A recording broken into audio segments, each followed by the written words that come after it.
I'm Lawrence Spivak, and this is Meet the Press, coming to you today from Cape Kennedy, Florida, where Apollo 11 is scheduled for launching on Wednesday.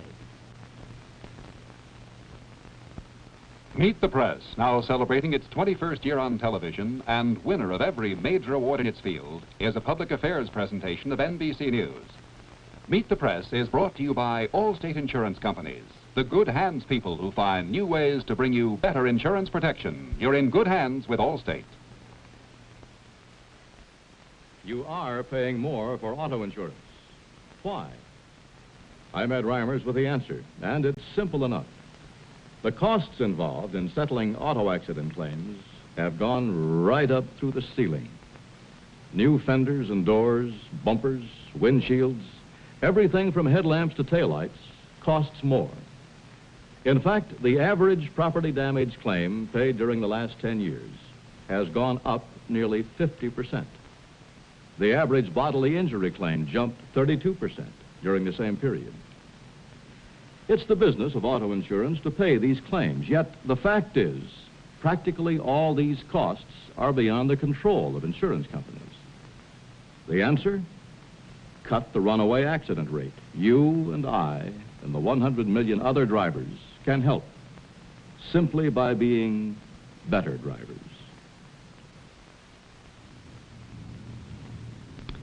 With us today in the NBC News Space Center at Cape Kennedy are the three NASA astronauts who commanded Apollo missions 8, 9, and 10.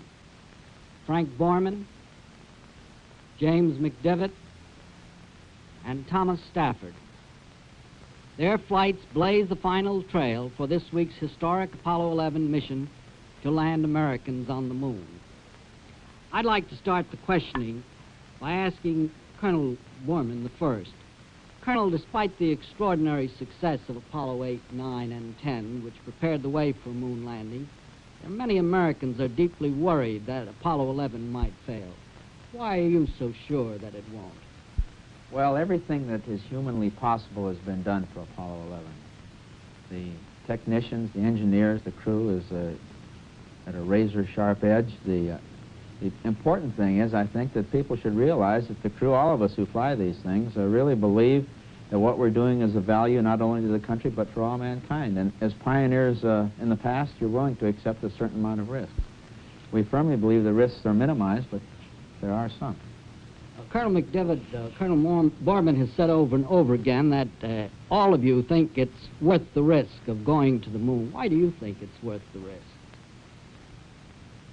Well, that would be a little difficult to explain in just a few minutes, but I think that we're out to gain something that we can only gain by going.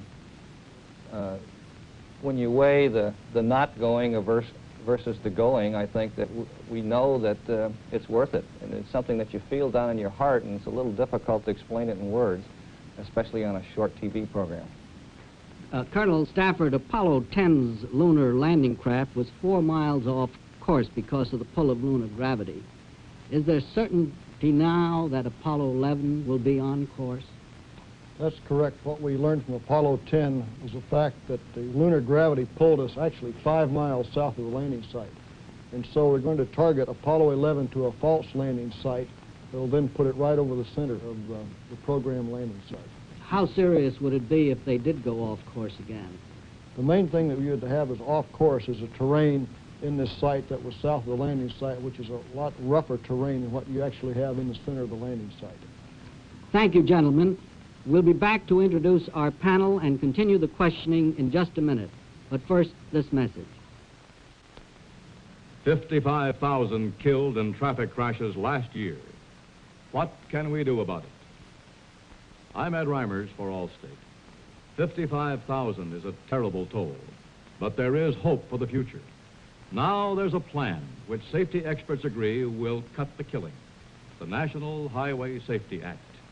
It establishes 16 minimum performance standards in all phases of traffic safety, 16 guidelines for each state to follow. Most important is drunk driver control. The drunk driver is involved in half of all traffic fatalities. Other standards cover effective driver education, periodic motor vehicle inspection, improved traffic court procedures, 16 standards in all. For information on them and how you can help get the laws needed to stop the traffic slaughter, write for the Allstate booklet, Drunk Drivers and Highway Safety, Allstate Insurance Companies, Northbrook, Illinois.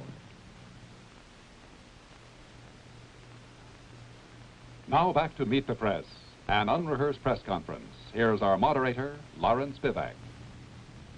Resuming our interview on Meet the Press from Cape Kennedy, Florida, our guests today are the three astronauts who commanded Apollo missions 8, 9, and 10, Frank Borman, James McDivitt, and Thomas Stafford.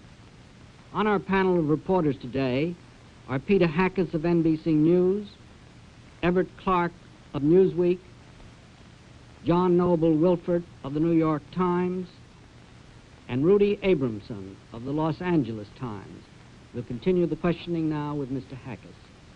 Colonel Borman, the Russians today sent a probe out toward the moon. Based on your knowledge of the Soviet space program, what do you think it is? I would guess that it's probably an attempt to land a automatic sampler and return a sample to the Earth in an unmanned fashion. Did you hear anything about this while you were in Russia? I heard references to this, yes. What do you think the effect might be, either on us or on the world, if there were a successful Russian moon venture coming so close and so much just before the Apollo 11? Well, it'd be a great feat. If they can do this unmanned, it certainly points out that their technology is right up there. I firmly believe it is anyway. And I think it'd be a little difficult for an unmanned machine to take the edge off of Apollo 11. Do you think, Colonel Borman, that the Russians really tried to get a man on the moon first and maybe lost the race or perhaps backed out of it for lack of support or lack of money? I don't know. As you know, their program has been relatively closed, and I frankly know little about it. I did get some information on a recent trip. I would suggest that they perhaps ran into difficulties, and I firmly believe that they have every intention of continuing a vibrant manned space program. You mean technical difficulties? Yes. Mr. Clark. Colonel McDivitt, you were the first man, or one of the first two men, to fly in space in a lunar module. Neil Armstrong is going to have to depend on that to get him and Aldrin to the surface. What will be his toughest moment once he starts to fly the LEM and tries to make the landing? Well, Ev, it's really difficult to pick out the toughest moment. I can tell you how I always look at it, and the toughest moment is the moment that you're in right then, because if you've already done something, you don't have to worry about it any longer, and if you're looking forward to doing something else, you have to get past the present moment. But I do think that we have tried to lay the groundwork for the lunar landing, and there are certain things that we couldn't do. The descent, the landing, the ascent. And I think each one of those three things will be very exciting for Neil. Well, you've moved into management now, so to speak, and you will be helping to select sites for future landings and crews, I suppose. Can you tell me when the first scientists may fly, and beyond that, when ordinary people are going to begin to fly? Well, yes, I will be involved in site selection, but I doubt seriously if I'll get very deeply involved in crew selection. I think that we'll have to wait and see what the difficulties are of landing on the moon and see if we really need 3 pilot-type people to fly the spacecraft. If we find that the tasks become less and less as far as the transportation system and more as far as the exploration system, then we'll need scientists at an earlier date. Mr. Wilford. Colonel Stafford, on your Apollo 10 mission, you ran into the problem of some momentary gyrations in the lunar module. Have these gyrations been explained to your satisfaction, and do you think that this might be a problem on Apollo 11? Right, the gyrations you're referring to occurred just as we staged, yes, or before we staged. Thorough analysis has been made of this. We did have a yaw rate gyro failure momentarily during this period of time, and we've gone through all the other lunar modules, tested those. Again, we know that the switches were set up right going into the sequence. Again, one of us may have inadvertently hit a switch, or we could have had a short. But we have increased our testing. We have checked the rate gyros, and the mode that Apollo 11 will be operating in should preclude any problems of this nature. Are all the switches in the lunar module set before liftoff and they remain in a certain position until you have to activate? That's right. You have a liftoff configuration, just like you have on the command module or the Gemini, and then when the crew goes through the tunnel, they go through a series of activation and checkout, and you have a switch setting for nearly every major maneuver. Mr. Abramson. Colonel Borman, what would you say the chances are that Apollo 11 will be able to carry out everything that's planned for it? Everything that's planned for it, the chances are probably, this is a personal estimate, around 80%. You know, these flight plans are always full, and everybody has I guess, a personal philosophy on how full they should be. And I know Jim always filled them up more than I did, and Tom, I think, was probably in the middle. But Apollo 11 is a very complicated mission with an extremely heavy workload. So I would say probably 80% that everything gets done. That's Borman speaking. Yeah. Do you have any concern that the string of successes, your flights and the Apollo 7 flight, have generated a feeling of complacency, not necessarily in the Apollo program itself, but in the country, where people expect that every flight's going to go perfectly? I think not necessarily a feeling of complacency, but also almost a feeling of assurance that it's going to go well. This concerns me a little bit. I think the people are just automatically assuming because Apollo 11 is launched that it's going to be a successful lunar landing. And there are a lot of things to go on in the meantime. If you were Neil Armstrong's sole advisor and had 5 minutes to talk with him just before he lifts off Wednesday, what advice would you give him? I think about the only advice you could give a man at that time is good luck. You know, everything else has been done, and all that's left is good luck, and I'll be praying for you. Mr. Hackus. Colonel McDivitt, among the many first-time events during Apollo 11, there's the moon landing, of course, and how certain do you suppose we are, really, realistically speaking, that the surface won't be too rough to make a landing? Well, Peter, there's been an awful lot of work done on the what the surface is, and we have a reasonably good knowledge of what it is. It's nothing like the knowledge we had 10 years ago. So I'm quite confident that when Neil and Buzz get there, they're going to find something that's similar to dirt and sand as we know it. Well, now, for other reasons, perhaps, how much of a chance is there on Apollo 11 that those two astronauts may find that they have to turn around and come back without landing? Well, if they do, I wouldn't expect it to be a failure or consider it to be a failure. It's a new bit of knowledge that we wouldn't have achieved unless we had done that. I don't know what the possibility is. I think it will be very small, but I think we'll have to wait and get there. That's the nice part of exploration. Mr. Clark. Colonel Stafford, your two colleagues who are guests today have moved to desks. I understand you're still on flying status, and I wonder if you hope to make any further moon flights, and if you think you have a chance to do that. Well, that's correct, Ev. I'm still on flying status. I've had 3 flights, 2 Earth orbital, 1 lunar orbital flight, and I'd like another one. Let me ask you a military question. All 3 of you are colonels. There's now no manned military space program. Do you think there should be? Well, this was canceled recently. From all information we gained, it was a budgetary type of decision. And again, the NASA Apollo applications mission is certainly not a substitution for the MOL. Mr. Wilford. Colonel Borman, during your trip to Russia, did you get any indication in your talks with the Russians when they might be sending cosmonauts to land on the moon? Not in any time reference. The people, as a matter of fact, the president of the Soviet Union told me that they would soon have space stations not only around the Earth but around the moon, manned space stations. But I didn't get any timetable. Do you think that they still want to land men on the moon? There's no question about it. He told everywhere, the indication was not only will we land on the moon, will we go to the moon, we'll go to the planets, and eventually man will leave the solar system, and I believe that. Mr. Abramson. Well, to follow that up, Colonel McDivitt, when the Apollo program began in 1961, the chances didn't look very good at the time that the United States would be on the moon before the Soviet Union. What really has made the difference in your mind? I think a lot of good people and a lot of hard work.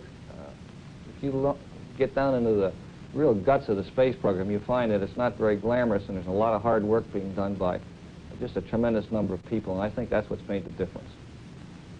During the period on the moon for Apollo 11, Neil Armstrong and Buzz Aldrin are supposed to be outside the spacecraft on the moon at the same time.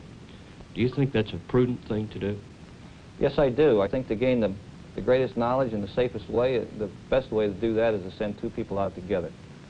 Do you think working outside on the moon is going to be as difficult as pilots found it to be to go outside the spacecraft in orbit?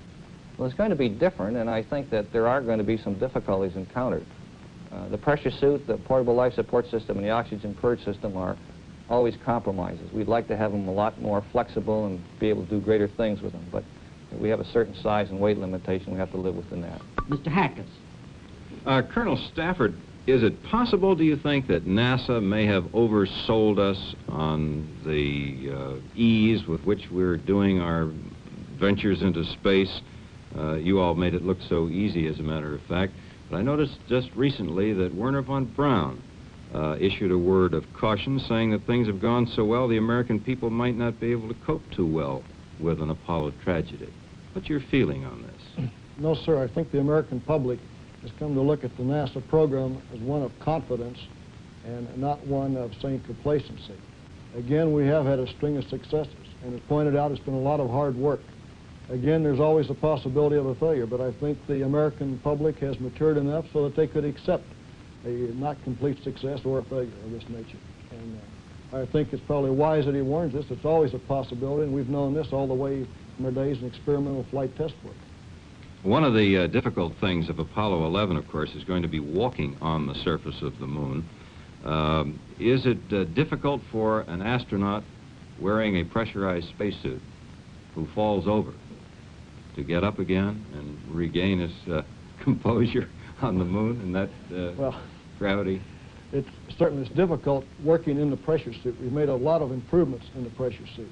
But to me, the biggest risk that's going to be occurring on the 11 flight is going to be the final hover into landing, not out on the lunar surface. If they come down in a terrain that is rough, they're going to have to maneuver and hover. And this would be the greatest risk of such. The only part of the unknowns we haven't been able to really sort out. Mr. Clark. Colonel Borman, you said that you believe the Russians have rather long-range and ambitious plans for manned space flight. After the first successful lunar landing by this country, do you think that this country needs another major goal similar to the one that President Kennedy set? I don't know whether we need a major goal or not. We certainly need a continuing space program in the form of in my opinion, a large space station. And I happen to be involved in that right now. That's a parochial opinion. Chalk one up. But anyway, I think it would be helpful perhaps to have a long-range goal without a specific timetable. How long do you think the U.S. and the USSR will have a monopoly on manned space flight? I think it'll be for a long time. That's why I'm so interested in cooperation between the two countries in space. After all, space is an area where there are no direct national interests involved from a military standpoint in the manned field. Do you think we should be planting a United Nations flag on the moon alongside the American flag? Well, we will be leaving a small United Nations flag has been announced. The important thing, I just came back from 10 days in Russia. Everywhere I went, from the subways to the highest levels of government, I was received with goodwill. But the one thing that I always have to remember is that in spite of all this goodwill and the wonderful feeling that I have, the Soviet Union is still supplying about 85% of the weapons to North Vietnam. I would hope that the goodwill is replaced with action. Mr. Wilford. Colonel McDivitt, when you see the launching this Wednesday, will you have any twinge of regret that you're not on the crew that's going to land on the moon first? I sure will. When I got in the space program about 7 years ago, I'd set a goal to get there first. You know, sometimes people just don't achieve the goals that they set for themselves. But I do feel that I've had the opportunity to play a part in this, which a bigger part than a lot of other people have, and I'm satisfied but still regretful. Mr. Abramson. Colonel Stafford, all of you who have flown in Apollo up until now have come home pretty weary. And this mission is such a more difficult one than any flown before. Is fatigue going to be a limiting factor on what they can do, and if so, how much? Rudy, I think one thing that's going to contribute a lot to their total well-being is the condition that they launch in. And it looks like the crew is in great shape. And we came back with an evaluation from our flight plan, exactly how we felt as we made our low pass over the moon. And I know all three of us felt in great shape on Apollo 10 at exactly the same time, which is 4 days.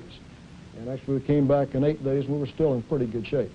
And so our analysis we passed on to Neil, Buzz, and Mike was the fact that they should be in good shape. Again, if they've become sick going out, that's something else. But we're really in good shape for 4 days.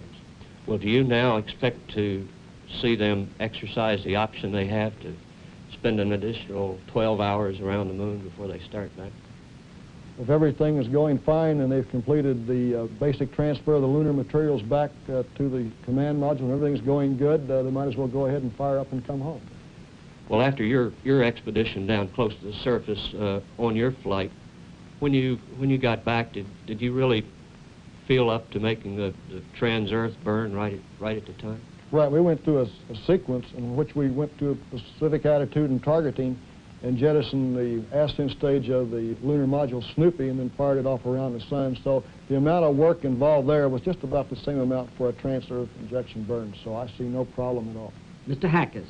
Colonel Borman, you indicated yesterday, without going into detail, that the doctors may be a bit overcautious in our program. On a 1,000,000,000 chance that the Apollo 11 could bring back an unknown germ from the moon, how do you feel about the 21 days of isolation for the crew? Well, I think it's a worthwhile thing. I really have no argument at all with the isolation and the provisions that have been made for back contamination. I think it's the only prudent thing to do. One other thing you said yesterday, you thought that the Russians may have suffered more from what you called medical conservatism than we. How has this affected the Russian program? Well, I'm not sure it's affected it at all in any adverse way. What I really meant to say was that I think that the Russians used man first primarily as a payload more than we did. We, I think, put the pilot in the loop very soon. Colonel Borman, may I ask you a question? As I understand it, we're going to share with the rest of the world whatever we learn from the trip to the moon. By whatever, does that mean everything we learn, or are we going to keep some things to ourselves? You know, one of the remarkable things about this space program that we run is that it's completely open. I've been with it now for 6.5 years, and during that time I've been fortunate enough to visit some 17 countries. And never once have I known of anything that's secret or classified that we can't share. Well, if we share everything, what are we going to gain from being first on the moon besides a little prestige for a little while? Well, the very fact that we can get there and do this, to me, indicates that we've gained everything, and the sharing can only, I think, add to the overall value of the program to the country. Gentlemen, we have less than 4 minutes. Mr. Clark. Colonel McDivitt, I'm intrigued with the way you older astronauts are infiltrating management now. Thanks a lot, Ab. 3 of you so far. Do the astronauts have enough voice in planning programs, and have they had in the past? And do you think they will have more now that you have some people up in the planning ranks? Well, I think the astronauts, or the people who are planning on flying, fulfill a very good position in the way that we've been operating. They put in the operational input so that we design not only the best engineering marvel, but also something that can be used. And one of the reasons that I took my present job is that I hope I can use that experience to help in a different way, from the management side of it, to plan the missions so that they can be operated properly. Mr. Wilford. Colonel Stafford, the astronauts are supposed to stay 2 hours and 40 minutes walking on the lunar surface. How was that figure arrived at? This was determined from the total life support system availability from the PLSS, the oxygen, the water, and also what you could anticipate from a fatigue requirement, and how it would work into the total flight plan. How much longer could they stay out on the surface if they had to, if they were slow getting in or something? The design specification for the portable life support system is approximately 3 hours with a little reserve, so it's a conservative approach, which it should be for the first landing. Mr. Abramson. Colonel Borman, if this Russian flight underway is an attempt at an unmanned sample return, and it's entirely successful, would it make you have any second thoughts about the worth of man in space? Well, none at all. There's no substitute for the human judgment that a man takes with him in exploring. I think that the unmanned sample return is a very vital contribution to science. On the other hand, an adequate exploration of any body requires a man. Mr. Hackus? Colonel McDivitt, once man has landed on the moon and made a few preliminary explorations over the next few flights, what do you feel man will be doing on the moon? What will it look like up there, say, at the turn of the century, some 30 years from now? I'm glad you asked. I think that we're going to go to different places and find out in general what the moon has. And we're going to go back to specific places and really start concentrating on certain areas. I wouldn't be a bit surprised if we don't have a station on the moon in 30 years. Mr. Clark? Colonel Stafford, do you agree with that, or do you think there may be some letdown, some slump, decline in interest among crews as well as among the public after this landing? There certainly won't be any decline in interest among the crews we have. There might be a slight decline in the public, but I don't really think so. With the amount of information that the Space Administration is bringing back and the benefits that are being derived, I think we're going to progress on. Probably the next prudent thing will be the development of a large space station. Like, back in the 30s, it was prudent to develop the reciprocating engine instead of the jet engine because we had come that far. I'd like to put this question to all three of you in the interests of the lovers of the nation. For generations, the moon has been an inspiration to poets and songwriters and has played an important role in romance. How do you feel about going down in history as men who helped prove that the moon is made up of nothing but dirt, dust, and rock? That's only from the short range. At a distance, it's still made up of love, kisses, and happiness. Looks like it'll always be romantic. I'm sorry to interrupt. We must end on that note. Our time is up. Thank you, gentlemen, for being with us today on Meet the Press. We'll be back with you in just a minute after this message. You might call this ground fog, but pilots call it marginal visibility. And what you're about to see is a 70-ton jet liner being guided in by a Sperry-Rand flight control system. A system that sees when the pilot can't. There's another time when good visibility is a problem. In the morning, early, when millions of Remington electric shavers, also made by Sperry-Rand, are guided along millions of sleepy faces. So you see, at Sperry-Rand, we're synergistic. We do a lot of different things. One day we fly a plane. The next day we shave a face. Wait till you see what we do tomorrow.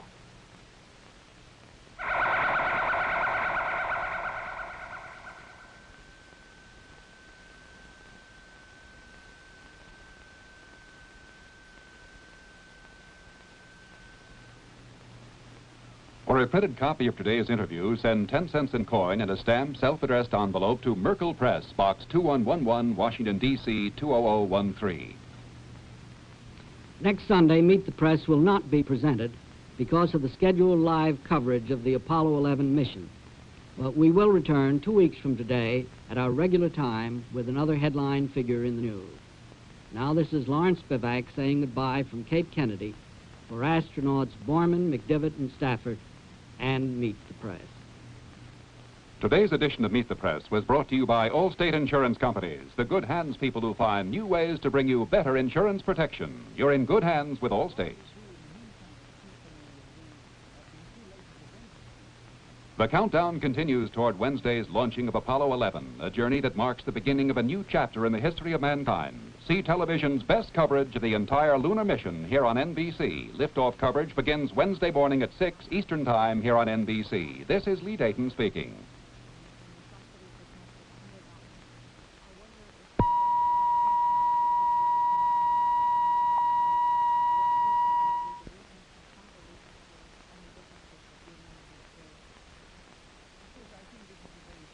Tomorrow night, the Apollo 11 astronauts hold a news conference just 2 days before the launch of their moon landing machine. See live NBC News coverage of the news conference at 7 p.m. Eastern Time.